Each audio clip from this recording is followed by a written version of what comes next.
पहिल्यांदा सेवा मार्गामध्ये आला आहात, पण सेवा कुठून करायची, कशा पद्धतीने सेवा करायची हे तुम्हाला समजत नाही आहे. किंवा अगोदरचे सेवेकरी आहेत, म्हणजे जुने सेवेकरी आहेत, त्यांना सेवा कशी करायची माहिती आहे, पण कुठेतरी त्यांच्या सेवेमध्ये गॅप पडलेला आहे आणि आता सुरुवात कधी करू, कशी करू हे काही त्यांच्या लक्षात येत नाही आहे. कधी कधी असं होतं की सुरुवातीला मात्र आपण खूप जल्लोषात सेवा वगैरे करतो, सगळं काही करतो, पण नंतर आपल्याकडून ते घडत नाही. तर अशा वेळेस आपण काय करायचं? नवीन सेवेकरांसाठी सगळा व्हिडिओ असणार आहे, त्याच पद्धतीने सर्वांसाठीच हा व्हिडिओ असणार आहे की महाराजांची नित्यसेवा कशा पद्धतीने करायची, स्वामी सेवेमध्ये कशाची गरज आहे, कोणत्या सेवा करायच्या जेणेकरून आपल्याकडून कोणत्याही चुका घडू नयेत, कोणत्या नियमांचं पालन करायचं, पूजा पाठ आरती वगैरे सगळं काही आजच्या व्हिडिओमध्ये पाहणार आहोत आपण. त्यामुळे व्हिडिओ स्किप न करता शेवटपर्यंत पाहायचा आहे. नमस्कार, मी पूजा. आपल्या चॅनलवर तुम्हा सर्वांचं पुन्हा एकदा खूप खूप मनापासून स्वागत करते. तुमच्या सगळ्या इच्छा स्वामी महाराज लवकरात लवकर पूर्ण कर ही स्वामींच्यांनी प्रार्थना करते व आजच्या आपल्या व्हिडिओला सुरुवात करते. बघा, स्वामींची नित्यसेवा कशी करायची, केव्हापासून सुरुवात करायची किंवा कोणत्या सेवेपासून सुरुवात करायची हा प्रश्न प्रत्येक नवीन सेवेकरीच्या मनामध्ये उद्भवत असणार आहे. त्याच पद्धतीने जे काही जुने सेवेकरी आहेत, म्हणजे आत्तापर्यंत सेवा मार्गामध्ये आहेत, कुठेतरी त्यांचा मार्ग भटकला आहे आणि त्यांना पुन्हा एकदा सेवा सुरुवात करायची आहे. बरोबर, त्यांनी अगोदर सेवा केलेली आहे, त्यांना माहिती आहे, तरी देखील काय करू काय नको असं जमलिंग कुठेतरी कन्फ्युजन त्यांच्या पण मनामध्ये येत असतं. बरोबर, तर आपल्याला नित्यसेवा कशा पद्धतीने करायची आहे, त्यामुळे आपण नित्यसेवा कधीपासून सुरुवात करू शकतो, तर तुम्ही नित्यसेवेला कोणत्याही दिवसापासून सुरुवात करू शकता. अगदी आजपासून जरी सुरुवात केली तरी देखील चालते. पण वाटतं ना, महाराजांचा वार गुरुवार आहे तेव्हापासून सुरुवात करू का, तर अत्यंत शुभ वार आहे तो म्हणजे गुरुवार. आणि आता येणाऱ्या गुरुवारी गुरुपुष्यामृत योग देखील आहे. तर ते योगावरती कोणती सेवा करायची या संबंधीचा व्हिडिओ देखील लवकरच येणार, म्हणजे उद्याचा व्हिडिओ त्या संबंधीचा असणार आहे. गुरुपुष्यामृत योगावरती कोणती सेवा करावी. बरोबर, आज आपण पाहणार आहोत नित्यसेवेची सगळी माहिती देणार आहे तुम्हाला. नित्यसेवा करताना काय काय गोष्टी, कोणत्या गोष्टींचं पालन करायला हवं. तर सगळ्यात अगोदर तुम्हाला माहिती आहे, महाराजांनी आपल्याला एक अभय मंत्र दिलेला आहे, तो म्हणजे भिवू नको मी तुझ्या पाठीशी आहे. यामुळे आपल्याला एक कुठेतरी आत्मिक शांती लाभत असते.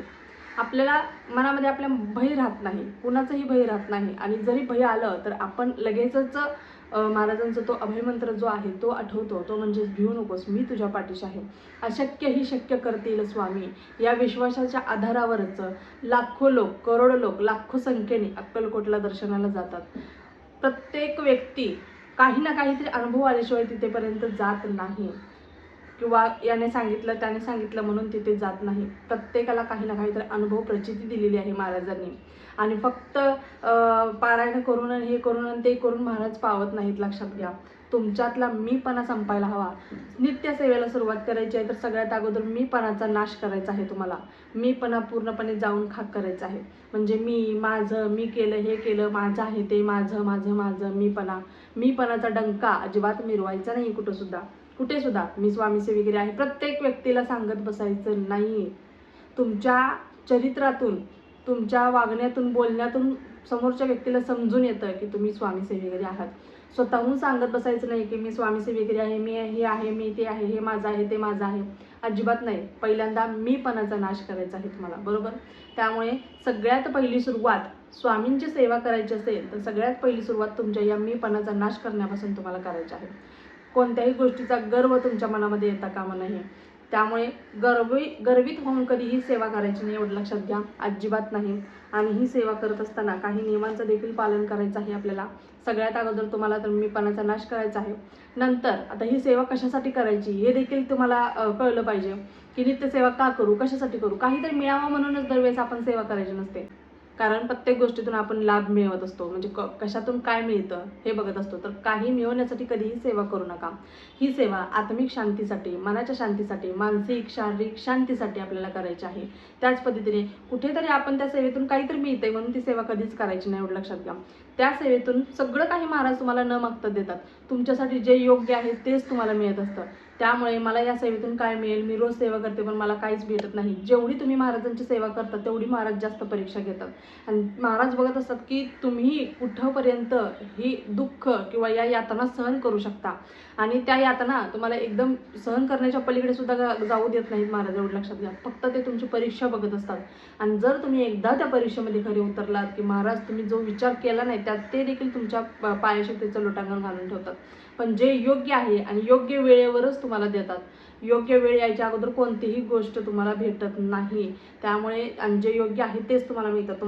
तुम्ही एखाद्या गोष्टीचा हट्ट करत असाल त्यांच्याकडे की मला ही गोष्ट पाहिजेच आहे, पण ती योग्य गोष्ट असेल तुमच्यासाठी की ती गोष्ट मिळाल्यानंतर तुम्हाला जे सुख मिळणार आहे, आत्मिक सुख मिळणार आहे का, सुख समृद्धी तुमच्या घरामध्ये येणार आहे का, हे अगोदर बघतात. कारण योग्य वेळ आल्याशिवाय कोणतीच गोष्ट तुम्हाला देत नाही, तेवढं लक्षात घ्या. ज्यावेळेस आपण या सेवेमध्ये येतो त्यावेळेस आपण महाराजांचं बोट धरलेलं असतं, पण तुमच्या हातून जरी महाराजांचं बोट सुटलं तरी देखील महाराज तुमचं बोट सोडत नाहीत. त्यामुळे तुम्ही या सेवेमध्ये येताना पहिल्यांदा ज्या ज्या गोष्टी सांगितल्या त्या गोष्टींची सवय आपल्या शरीराला लावायची, म्हणजे मीपणा सोडायचा आहे, आपलं मन स्थिर ठेवायचं आहे, एकाग्रता वाढवायची आहे आणि मग या सेवेला सुरुवात करायची आहे. रोज तुम्हाला स्वामीचरित्र सारामृताचं पठण करायचं आहे. तुमच्या जवळपासच्या दिंडोरी केंद्रामध्ये ही पुस्तिका असेल, ही पुस्तिका भेटून जाईल, स्वामीचरित्र सारामृत. याच्यामध्ये दुसऱ्या प्रकाशनचे देखील पुस्तक येतात, पण ते जरा वेगळं आहे. वेगळं म्हणजे एकच आहे, पण थोड्याशा भाषेमध्ये किंवा जे अक्षर आहे त्याच्यामध्ये थोडंसं जमलिंग होतं. हे वाचताना सोपं वाटतं आपल्याला, कधी कधी ते दुसरं वाला आपल्याला थोडंसं अवघड जातं. त्यामुळे हे तुम्ही मिळवण्याचा प्रयत्न करा. तुमच्या जवळपासच्या दिंडोरी केंद्रामध्ये तुम्हाला ही पुस्तिका मिळून जाईल. आता हे पुस्तक वाचायचं आहे. आता रोज सगळं वाचायचं का तर नाही, रोज तुम्हाला फक्त 3 अध्याय घ्यायचे आहेत. रोजचे 3 अध्याय म्हणजे पहिल्या दिवशी 1 ते 3 घ्यायचे. आता गुरुवारी सुरुवात केली तुम्हाला तर सगळ्यात अगोदर तुम्हाला महाराजांची स्थापना घरात झालेली आहे पाहिजे. महाराजांना घरामध्ये स्थान द्यायचं आहे. आपल्या महाराजांचा छोटासा का होईना फोटो, मोठीच मूर्ती असावी, मोठाच फोटो असावा असं देखील नाहीये, छोटीच का होईना मूर्ती किंवा फोटो तुमच्या घरामध्ये असायला हवा. आणि तुम्हाला महाराजांना अगोदर आपल्या घरामध्ये स्थान द्यायचं आहे. दर गुरुवारी त्यांना अभिषेक घालायचा आहे आणि दर गुरुवारी आपल्याला ही सेवा दररोज आपल्याला ही सेवा करायची आहे. फक्त दर गुरुवारीच नाही, दररोज.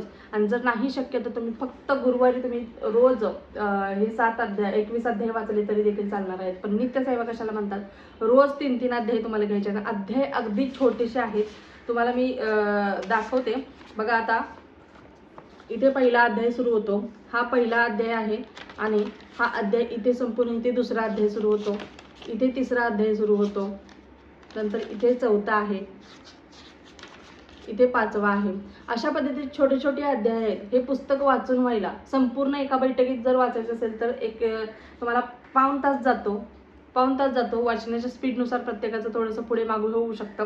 त्यामुळे आपल्याला संपूर्ण तर नाही वाचायचं आहे रोज नित्यसेवेत. रोजचे 3-3 अध्याय घ्यायचे आहेत. आज 3 अध्याय घेतले तर उद्या 4था, 5वा, 6वा, परवा 7वा, 8वा, 9वा अशा पद्धतीने तुम्हाला हे 21 अध्याय 7 दिवसात 21 अध्याय कंप्लीट होतात. आणि 7व्या दिवशी कंप्लीट झाल्यानंतर पुन्हा पहिल्या अध्यायापासून पहिला, दुसरा, तिसरा अशा पद्धतीने नित्यक्रम हा आपल्याला ठेवायचा आहे. हा नित्यक्रम बदलायचा नाही आहे आपल्याला. नंतर 11 माळी जप करायचा आहे. जपमाळ तुमच्याकडे असायला हवी. जप तुम्हाला 11 माळी करायचा आहे. हा मेरुमणी आहे, तुम्हाला दिसत असेल, हा वरचा मेरुमणी आहे. हा ओलांडायचा नाही आणि हा मोजायचा देखील नाही. हे बाकीचे जे मणी आहेत ते 108 मणी आहेत. या मण्यांवरती तुम्हाला माळ व्यवस्थित पकडायची आहे. तुम्हाला ही करंगळी आणि हे अंगठ्याच्या बाजूचं बोट या माळेला टच झालं नाही पाहिजे. अशा पद्धतीने अंगठ्यामध्ये आणि तुम्हाला करंगळीच्या बाजूच्या बोटामध्ये तुम्हाला ही माळ पकडायची आहे. आणि तुम्हाला श्री स्वामी समर्थ, श्री स्वामी समर्थ, श्री स्वामी समर्थ, श्री स्वामी समर्थ, श्री स्वामी समर्थ, श्री स्वामी समर्थ, श्री स्वामी समर्थ, श्री स्वामी समर्थ, श्री स्वामी समर्थ, श्री स्वामी समर्थ अशा पद्धतीने तुम्हाला ही 108 वेळा. नंतर बघा, आता तुम्ही इथे आला, या मण्याजवळ आला, फिरून 108व्या मण्याजवळ आला. आता हा मणी ओलांडून पुढे जायचं नाही. ही माळ तिथेच अशी बोटावर फिरवून घ्यायची आणि परत पहिल्यापासून सुरुवात आपल्याला करायची आहे. अशा पद्धतीने आपल्याला माळ जप करायचा आहे. आता नित्यसेवा, नवीन सेवेकरी आहात, डायरेक्ट 11च माळी घ्या असं म्हणणार नाही मी. एका माळेपासून तुम्ही सुरुवात करा, कारण त्याच्यामध्ये मन लागणं, आपल्याला आपली बसण्याची कॅपॅसिटी देखील तितकं असणं महत्त्वाचं आहे.